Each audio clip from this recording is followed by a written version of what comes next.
وہ ہم نے تیار کیا اور الحمدللہ میں سمجھتا ہوں کہ امید کرتا ہوں باقی شعبوں کے بھی وزراء آتے ہوں گے، آپ کو بریف کرتے ہوں گے، لیکن ایگریکلچر کے حوالے سے، نیشنل فوڈ سیکورٹی کے حوالے سے میں سمجھتا ہوں کہ انشاءاللہ تعالیٰ قوم کو اس مشکل اور اس بحران سے نکالا جائے گا۔ سوری یار، ونس اگین۔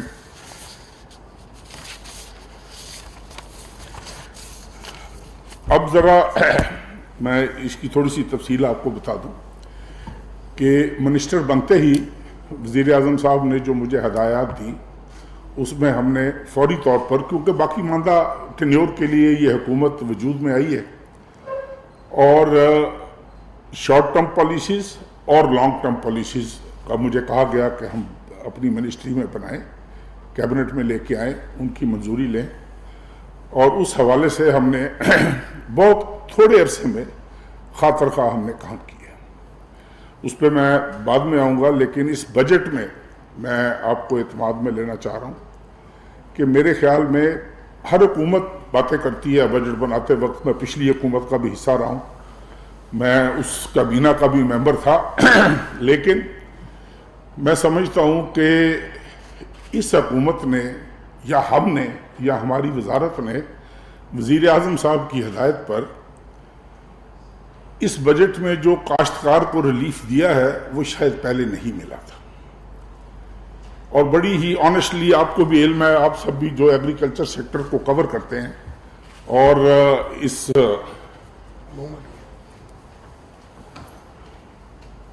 تھینک یو یار، وی نو دیٹ۔ ہم نے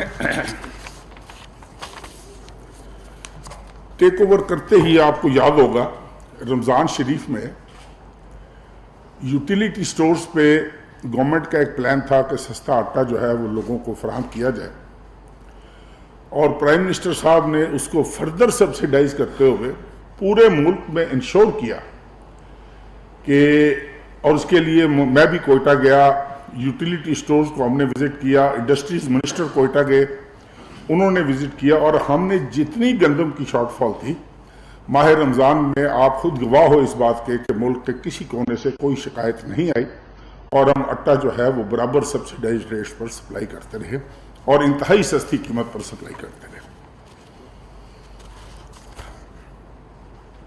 اس کے بعد فوڈ ڈپارٹمنٹ کو ٹارگٹس ملتے ہیں ویٹ پروکیور کرنے کے، وہ وزیر اعظم صاحب نے آتے ہی، کیونکہ گندم فوڈ سیکورٹی کی کا سب سے بڑا فیکٹر گندم ہے، انہوں نے پاسکو کا بھی ٹارگٹ انہانس کیا، انہوں نے پروونشل گورنمنٹس کے ٹارگٹس بھی انہانس کیے کہ ہم اپنے سٹاکس میں سفیشینٹ سٹاکس رکھیں گندم کے، تاکہ یہ جو یوکرین اور رشیا کی جو وار ہے اور جو سینٹرل ایشین سٹیٹس پہ اس وقت پریشر ہے وہ اپنی ایکسپورٹ نہیں کر رہے، تو اس حوالے سے افغانستان کا ٹوٹل ریلائنس جو ہے وہ پاکستان پہ ہے، اور کل کو خدا نہ خواستہ اگر کوئی اس طرح کا پریشر آتا ہے تو ہمارے پاس سفیشینٹ سٹاکس ہونے چاہیے تاکہ اس وقت کوئی ایسی ایمرجنسی ڈکلیئر نہ ہو، اور اس کے لیے 3 ملین میٹرک ٹن کیبنٹ نے اپروو کیا، ای سی سی نے اپروو کیا، کیبنٹ نے اپروو کیا، وہ ہم امپورٹ بھی کر رہے ہیں، اپنے ٹارگٹس بھی اناؤنس کیے، اور الحمدللہ پاسکو بھی ٹارگٹس اچیو، پروونشل پنجاب نے بھی ٹارگٹس اچیو کر لیے ہیں، اور پاسکو جو ہے وہ بھی دھڑا دھڑ اس کام میں ہے، اور وہ بھی انشاءاللہ تعالیٰ اپنے ٹارگٹس اچیو کرنے کے بہت قریب ہیں۔ اسی طرح آپ کو سب کو پتہ ہے کہ آئل سیڈ کی جو امپورٹ ہے، یہ پام آئل جو امپورٹ کیا جاتا ہے ملک میں، اس وقت سب سے بڑا جو امپورٹ بل تھا اس سال کا وہ $4.5 بلین تھا، جو ہم نے پام آئل کی شکل میں امپورٹ کیا، اور یہ جو امپورٹ بل ہے یہ اگلے سال اندازہ ہے کہ یہ $6 بلین کو ٹچ کرے گا۔ تو اس کے لیے دن رات کام ہو رہا ہے کہ ہم اس کی انہانسمنٹ جو ہے وہ ود ان پاکستان کریں، جو آئل سیڈ کی طرف راغب ہوتے ہیں کاشتکار ان کو فیسیلیٹیٹ کریں، اور جتنی ان کی سپورٹ حکومت پاکستان کر سکتی ہے وہ ان کو کرے، تاکہ آئل سیڈ جو ہے وہ یہاں پر پروموٹ ہو اور وہ فورن ایکسچینج جو میں سمجھتا ہوں کہ اتنی اہم ہے، آپ سب کو بھی اندازہ ہے، ہمیں بھی اندازہ ہے کہ جن حالات میں معیشت جو ہے وہ اس حکومت کے سپرد کی گئی تھی، میرا خیال میں اس فورن ایکسچینج کو ضائع کرنا سب سے بڑا جرم ہے۔ اور لیکن غذا ایک ایسی چیز ہے، فوڈ سیکورٹی ایک ایسی چیز ہے کہ جس کے لیے آپ کے پاس آلٹرنیٹس نہیں ہوتے، آپ کے پاس آلٹرنیٹ آپشنز نہیں ہوتی۔ ہمیں ویٹ بھی امپورٹ کرنی پڑ رہی ہے، وہ ویٹ میرے خیال میں اندازاً $1 بلین کے لگ بھگ ہوگی، 3 ملین میٹرک ٹنز۔ آپ کا یہ جو پام آئل کا امپورٹ بل ہے، یہ میں نے کہا ہے کہ اس سال کا $4.5 بلین کے لگ بھگ ہے، اگلے سال یہ لامحالہ انہانس ہو جائے گا۔ ان سب چیزوں کو رکھتے ہوئے، ذہن میں رکھتے ہوئے 2 4 5 ہم نے بیسک پالیسیز بنائی ہیں جو میں آپ کے نوٹس میں لانا چاہ رہا ہوں۔ ایک تو ہم ویٹ کی سپورٹ پرائس جو ہے وہ سوئنگ سے بہت پہلے اناؤنس کریں گے اس سال، تاکہ کاشتکار جو ہے اس کو ایک انسینٹو ملے کہ اس سال میری گندم کی سپورٹ پرائس گورنمنٹ کے حوالے سے ہمیں اتنی ملے گی، پرائیویٹ مارکیٹ میں اس کی یہ پرائس ہے، اور وہ اپنا ایریا جو ہے ویٹ کا اس کو انہانس کرے گا۔ کاٹن، ہمارے ملک میں کاٹن جو ہے اس کا ایریا بہت ڈکریز ہو رہا ہے، اور ہو چکا ہے، 37% ایریا جو ہے وہ کاٹن کا ڈکریز ہوا ہے، جس کو کور کیا ہے میز نے، رائس نے، شوگر کین نے۔ کاٹن وہ کراپ ہے، جب میں صوبائی وزیر زراعت تھا بیک ان 93 94 95، اس وقت آپ کی جو فورن ایکسچینج تھی اس کا تقریباً 65%، 65%، یہ منہ سے کہنے والی بات ہوتی ہے، صرف ایک کراپ ارن کر رہی تھی آپ کی foreign exchange value added products کے ساتھ، دیٹ واز کاٹن۔ گھٹتے آج بھی خیر خاطر خواہ حصہ ہوگا کاٹن کا، لیکن جس کراپ کا 37% حصہ، 37% ایریا کم ہو جائے، میرا نہیں خیال کہ پھر اس کراپ میں اس کو انہانس کرنے کے لیے وزیر اعظم صاحب نے اسپیشل ایک کمیٹی بنائی ہے، ہم اس پہ بھی کام کر رہے ہیں تاکہ کاٹن کو کس طریقے سے انسینٹیوائز کیا جائے، کاٹن کے گروہ کو جو مختلف کراپس کی طرف جا رہا ہے، بیکاز کہ مہنگائی کے جو حالات ہیں، جو اس وقت ساری صورتحال ہے ہماری معیشت کی وہ آپ کے سامنے ہے، لیکن ہم پھر بھی کوشش کر رہے ہیں کہ ہمارا جو ایگریکلچر سیکٹر ہے اس کو نہ صرف ریوائیو کیا جائے، بلکہ جب ہم یہ کہتے ہیں کہ زراعت ہماری معیشت کی ہڈی ہے تو اس کو ہم ٹریٹ بھی اسی طرح کریں، اس کو معیشت کی ہڈی سمجھتے ہوئے، ریڑھ کی ہڈی سمجھتے ہوئے معیشت کی ہم اس کو اس طریقے سے ٹریٹ کریں کہ ہم اس کو امپورٹنس دیں، ہم اس کے جو مسائل ہیں وہ حل کرنے کی کوشش کریں جو انفارچونیٹلی ماضی میں حل نہیں ہو سکے۔ یہ نہیں، میں کسی کو الزام نہیں دیتا کہ یہ وجہ ہوگی یا وہ وجہ ہوگی، لیکن اگر اس پہ محنت کی جاتی تو میرے خیال میں یہ کوئی اتنا ایسی کوئی راکٹ سائنس نہیں ہے جو سمجھ نہ آئے، اور ہم نے بہت چھوٹے چھوٹے میئرز لیے ہیں جو کاشتکار کے لیے بہت بڑے بڑے میئرز ہیں۔ میں ان کی طرف آپ کی توجہ دلاؤں گا کہ اس دفعہ پہلی دفعہ ہم نے ٹریکٹرز کے اوپر سیلز ٹیکس ختم کر دیا، کوئی سیلز ٹیکس ٹریکٹر کے اوپر نہیں ہوگا۔ اسی طریقے سے وزیر اعظم صاحب کی ہدایت پر کھل پر، بنولے پر کوئی سیلز ٹیکس نہیں ہوگا، وہ ہم نے ختم کر دیا۔ فرٹیلائزر پہ ڈیوٹیز جو تھیں وہ 17% تھی، پھر 15% ہو گئی، ہم نے اسی کو کنٹینیو رکھا، ہم نے 1% بھی اس کے اوپر ڈیوٹی کو بڑھنے نہیں دیا۔ اسی طریقے سے جو سب سے بڑا کام ہے، جو میں سمجھتا ہوں کہ وزیر اعظم صاحب کی خواہش پر، وزیر اعظم صاحب کی ضد پر اور وزیر اعظم صاحب کے اصرار کرنے پر ہو رہا ہے، کہ وہ ہے تقریباً کوئی 12 لاکھ کے قریب آپ کے پاس اس ملک میں کوئی زرعی ٹیوب ویل ہیں جو چلتے ہیں بجلی کے اوپر۔ پرائم منسٹر صاحب نے حکم دیا کہ یہ آپ جو بھی اس کی پلاننگ کریں، ان تمام ٹیوب ویلز کو سولر پر لایا جائے۔ اس کے لیے انہوں نے وہ بینکس کے ساتھ بات کر رہے ہیں، ایک اسپیشل کمیٹی بنی ہے جو شاید خاقان عباسی صاحب شاید اس کے اوپر کام کر رہے ہیں، اور انہوں نے کل بھی مجھے کیبنٹ کے بعد انہوں نے مجھے کنفرم کیا کہ ہم اس کو تھرو بینکس ہم فائنانس کریں گے، تھرو بینکس ہم دیکھیں گے کہ کس طریقے سے سولر پہ کنورٹ ہوں گے، اور 2 سال 2.5 سال 3 سال جو بھی بینکس کے ساتھ میوچول ایگریمنٹ ہوگا اس کے بعد کاشتکار اپنے وہ پیسے واپس کرنا شروع کر دے گا جو بڑے آسان قسطوں پر آسان شرائط پر ہوں گے، اور ٹوٹل ٹیوب ویل جو ہے وہ 100% اس کی بجلی جو ہے وہ فری ہو جائے گی کاشتکار کی۔ یہ میرے خیال میں سب سے بڑا ایک انسینٹیو ہے، اگر ہم دیانتداری سے سوچیں تو اس سے بڑا کوئی انسینٹیو۔ اسی طریقے سے ٹریکٹر ہے جو کاشتکاری کے لیے، زراعت کے لیے، یہ ایک بڑا مجھے نہیں سمجھ لگی کہ پچھلے سال یا اس سے پچھلے سال اس کے اوپر 15% ڈیوٹی لگی، کیوں لگی؟